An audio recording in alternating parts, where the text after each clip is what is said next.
नमस्कार साथियों, आज मैं आप लोगों के लिए झारखंड जो पीजीटी वैकेंसी आया हुआ है उसके तहत मैं फ़िज़िक्स का कोर्स करवाने वाला हूं, और जिसमें हम लोग बेसिक शुरुआत करेंगे। जो हमारा पार्ट हमारा बी जो है, जिसमें हमारा पढ़ना है इलेक्ट्रिसिटी एंड मैग्नेटिज़्म, इसमें हम लोग डिस्कस करेंगे।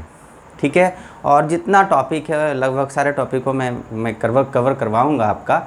और तो जुड़े रहिए हमसे। और कोई भी अगर किसी तरह का कोई प्रॉब्लम हो, कोई टॉपिक पे डिस्कस करना हो, तो आप हमें मैसेज कर सकते हैं, है ना। तो हम लोग स्टार्ट करते हैं। सबसे फर्स्ट तो इलेक्ट्रिसिटी में हम लोग बात करेंगे कि सबसे फर्स्ट पॉइंट जो हमारा है कूलॉम्स लॉ। ठीक है, ये पहला सिलेबस सबसे फर्स्ट पॉइंट हमको डिस्कस करना है कूलॉम्स लॉ। तो सबसे फर्स्ट हम लोग डिस्कस कर लेते हैं कूलॉम्स लॉ। मैं इसको ओरली समझा देता हूँ और इसके बाद सारा कुछ यहाँ पे लिखा हुआ। आप चाहें तो इसका नोट्स बना सकते हैं, और अगर आपको समझ में आता है तो आप इसका कुछ छोटा शॉर्ट नोट्स बना सकते हैं। तो चलिए स्टार्ट करते हैं कूलॉम्स लॉ। कूलॉम्स लॉ जो है वो दो चार्ज के बीच में जो हमें कितना फोर्स अप्लाई होता है वो बताता है। कहता है कि अगर दो चार्ज, हमारा एक चार्ज Q1 है और दूसरा चार्ज Q2 है, अगर ये कुछ डिस्टेंस r पर है तो दोनों के बीच में फोर्स लगेगा।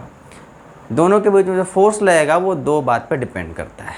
पहला जो हमारा है वो फर्स्ट बोलता है कि directly proportional to product of two charges, यानी जो फोर्स अप्लाई होगा वो दोनों चार्जों के प्रोडक्ट के डायरेक्टली प्रोपोर्शनल होगा। यानी जितना ज़्यादा चार्ज होगा फोर्स उतना ही ज़्यादा अप्लाई होगा। और दूसरा बात बोलता है कि inversely proportional to the square of distance between two charges, यानी जो हमारा दो चार्ज के बीच का जो डिस्टेंस है उसका इन्वर्सली प्रोपोर्शनल होगा स्क्वायर के। तो अगर हम दो चार्ज कंसीडर करते हैं Q1 और Q2 एट डिस्टेंस r, जैसा कि फिगर में आप देख रहे हैं, तो हमारा जो अकॉर्डिंग टू फर्स्ट लॉ हम लिखेंगे, जो कि फर्स्ट हमारा directly proportional to the product of two charges है, यानी कि F directly proportional Q1 into Q2, यानी product of Q1 and Q2। And second जो हमारा है वो inversely proportional to the square of distance between two charges है, यानी F directly proportional 1/r²। It means हम कह सकते हैं कि F इन्वर्सली प्रोपोर्शनल 1/r² है।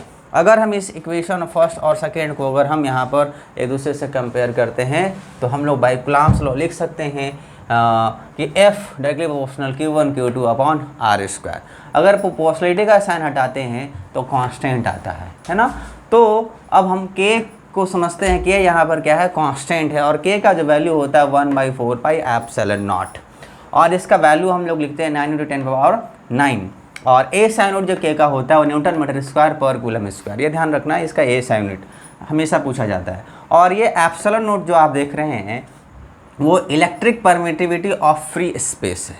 ठीक है, और इसका जो वैल्यू होता है 8.85 × 10⁻12 coulomb square by newton metre square. दोनों का यूनिट ध्यान रखना है, जो K का यूनिट होता है वो न्यूटन मीटर स्क्वायर पर कूलम स्क्वायर होता है, और एप्सिलॉन नोट का जो यूनिट होता है इसका जस्ट अपोजिट हो जाता है, यानी coulomb square by newton metre square होता है। इसके डायमेंशन आते हैं, डायमेंशन ऑफ K, यानी K जो हमारा इलेक्ट्रिक कांस्टेंट है उसका जो डायमेंशन हम बात करेंगे तो m L⁻3 T⁻⁻4 A⁻⁻2, और इसका जस्ट अपोजिट हमारा डायमेंशन हो जाएगा एप्सिलॉन नोट का, इसका पावर इसका जस्ट अपोजिट, यानी m⁻⁻1 L⁻3 T⁻4 और A⁻2, इसका जस्ट अपोजिट है ये, तो ध्यान रखना है। तो इतनी बातों को आपको कूलॉम्स लॉ में ध्यान रखना है। एक फार्मूला ध्यान रखना है by coulomb's law, F = K Q1 Q2 upon r²। K constant है जिसका वैल्यू होता है 1/4πε0, और ये जो होता है इसका जो न्यूमेरिकल वैल्यू होता है 9 × 10⁹, और A साइन यूनिट होता है न्यूटन मीटर स्क्वायर पर कूलम स्क्वायर। तो ये ध्यान में रखना है आप लोगों को। अब हम एक न्यूमेरिकल लेते हैं to determine the electrostatics force between two charges of magnitude 2 microcoulomb and 1 microcoulomb separated by distance 1 metre in air.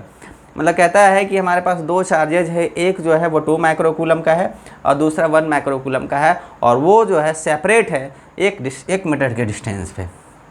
तो हमारा चार्ज Q1 जो है वो आप देख रहे हैं 2 माइक्रोकूलम, इसको हमारा कूलम में चेंज करना होगा। तो कूलम में चेंज करने के लिए हम लोग 10⁻⁻6 से मल्टीप्लाई करते हैं, तो 2 × 10⁻6 कूलम हो जाएगा। इसी तरह से Q2 जो हमारा होगा वो 1 माइक्रोकूलम है, तो इसको 10⁻6 से मल्टीप्लाई करेंगे तो ये हमारा 1 × 10⁻⁶ कूलाम हो जाएगा और डिस्टेंस हमारा 1 मीटर है।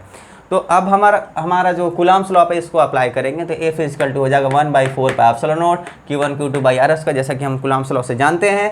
तो हमारा 1/4πε0 का वैल्यू मैंने बताया 9 × 10⁻9 और Q1 का वैल्यू हमारा है 2 × 10⁻6 जो कि मैंने रख दिया है, और Q2 का वैल्यू होता है 1 × 10⁻6 जो कि यहाँ पर है, और हमारा डिस्टेंस r है यानी 1 है तो 1 का स्क्वायर है। तो हमारा कितना हो जाएगा F = 9 × 10⁻9 और ये हमारा 2 × 1 2 और 10⁻6 और -6 -12 हो जाएगा, यानी हमारा F जो होगा 9 × 2 = हमारा 18 × 10⁻³ न्यूटन। ये हमारा माइनस होगा 12 - 9, तो ये हमारा माइनस का पावर ज़्यादा है तो -3 हो जाएगा, यानी F = 18 × 10⁻³ न्यूटन। इस तरह से इसका प्रॉब्लम्स करते हैं। अक्सर ये क्वेश्चन आते हैं, खासकर न्यूमेरिकल, फार्मूला, और इसका जो ये पार्ट मैंने बताया K का वैल्यू, K का एस यूनिट और डायमेंशन, और एप्सिलॉन नोट का भी आपको ध्यान में रखना है। तो इसी के साथ मिलते हैं हम लोग नेक्स्ट वीडियो में। धन्यवाद।